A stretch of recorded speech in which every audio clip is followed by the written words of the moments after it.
নমস্কার প্রিয় ছাত্রছাত্রীরা এবং অভিভাবক এবং অভিভাবিকা বৃন্দ, নমস্কার। আমি আজ দ্বিতীয়, তৃতীয় ও চতুর্থ শ্রেণীর ছাত্রছাত্রীদের জন্য এই গ্রামারের গুরুত্বপূর্ণ বিষয় নিয়ে আলোচনা করব। সেটি হচ্ছে ওয়ার্ড এবং সিলেবেল। ওয়ার্ড এবং সিলেবেল। তাহলে ওয়ার্ড কাকে বলে? যখন কতগুলো লেটার পরপর একত্রে বসে অর্থ প্রকাশ করে তখন সেই লেটার বা লেটারের সমষ্টিকে ওয়ার্ড বলে। ঠিক আছে? তাহলে লেটার কাকে বলে? ইংরেজিতে এ থেকে জেড পর্যন্ত যে 26টি বর্ণ রয়েছে তাকেই ইংরেজিতে লেটার বলে। এই লেটারগুলোই যখন পরপর একত্রে বসে অর্থ প্রকাশ করবে তখন সেই লেটারের সমষ্টিকে ওয়ার্ড বলে। অর্থ প্রকাশ না করলে কিন্তু ওয়ার্ড হবে না। যেমন ধরো PEN, পেন, কলম, এর একটা মানে আছে, তাহলে এটা একটা ওয়ার্ড। ঠিক আছে? চেয়ার, CHAIR, চেয়ার মানে তোমরা জানছো মানে আছে, তাহলে এটা একটা ওয়ার্ড। ফ্যান, ফ্যান, এটাও তোমরা জানো, ফ্যান মানে পাখা। BOOK, বুক। CHAL, চক মানে চক, যেটা তোমরা লেখো, তাহলে একটা ওয়ার্ড। ঠিক আছে? অর্থ প্রকাশ করতেই হবে। এই লেটারকে, এই কি বলে, ওয়ার্ডকে 4 ভাগে ভাগ করা হয়েছে। কি? মনোসিলেবল, ডাইসিলেবল, ট্রাইসিলেবল ও পলিসিলেবল। যখন কোনো ওয়ার্ডকে আমরা ভাঙি তাকে বলা হয় সিলেবল। যখন কোনো ওয়ার্ডকে আমরা ভাঙি তখন তাকে বলা হয় সিলেবল। ঠিক আছে?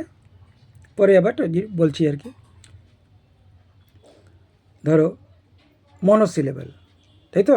প্রথমে বললাম মনোসিলেবল, PEN, পেন। এটাকে আমরা ভাঙতে পারছি কি? না, ভাঙা যাচ্ছে না, তাহলে এটা হলো মনোসিলেবল।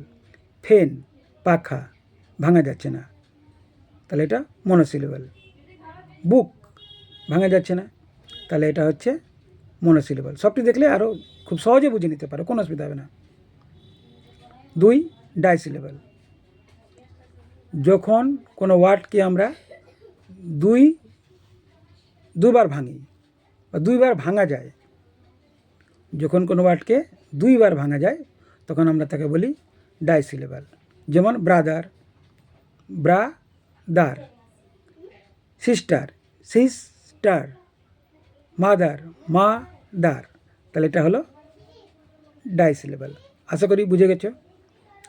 ট্রাইসিলেবল, যে সিলেবলকে আমরা 3 ভাগে ভাঙতে পারি, যে সিলেবলকে আমরা 3 ভাগে ভাঙতে পারি বা ভাগ করতে পারি তাকে বলা হয় ট্রাইসিলেবল।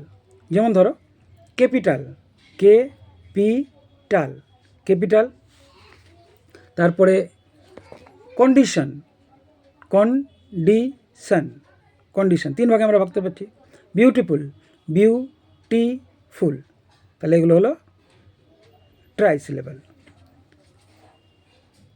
পলিসিলেবল, যখন কোনো সিলেবলকে আমরা 4 বার ভাঙতে পারি, 4 ভাগে আমরা ভেঙে দিতে পারি, তাকে 4 বা বেশি, 3-এর বেশি হলেই তাকে আমরা পলিসিলেবল বলি। ঠিক আছে? 3-এর বেশিবার কোনো ওয়ার্ডকে যখন আমরা ভাঙি তখন তাকে বলা হয়, কী বললাম, পলিসিলেবল। যেমন এক্সামিনেশন, এডুকেশন, কনভারসেশন, তাহলে এটা 3-এর বেশিবার আমরা ভাঙতে পারছি, তাহলে এটা হয়ে গেল তোমাদের এই কী বললাম, পলিসিলেবল। তাহলে যদি বুঝতে না পারো 2-1বার দেখবে, আশা করি বুঝে নিতে পারবে। আর এটা দ্বিতীয় তৃতীয় চতুর্থ শ্রেণীর ছাত্রদের জন্য কাজে লাগে। আর 7-এ যখন ডিগ্রি শিখবে তখন এই সিলেবাসটা খানিকটা কাজে লাগে। অভিভাবকরা যদি দেখেন তাহলে নিজের শিশুদেরকে ভালোভাবে আপনারা নিজেরাই বুঝিয়ে দিতে পারবেন। আশা করছি আপনাদের শিশুদেরকে ভালো মতো তৈরি করতে পারবেন। এই আজকে এখানে শেষ করছি। ধন্যবাদ। সবাই ভালো থাকবেন। ছাত্রছাত্রীরা তোমরা ভালো থেকো। ধন্যবাদ।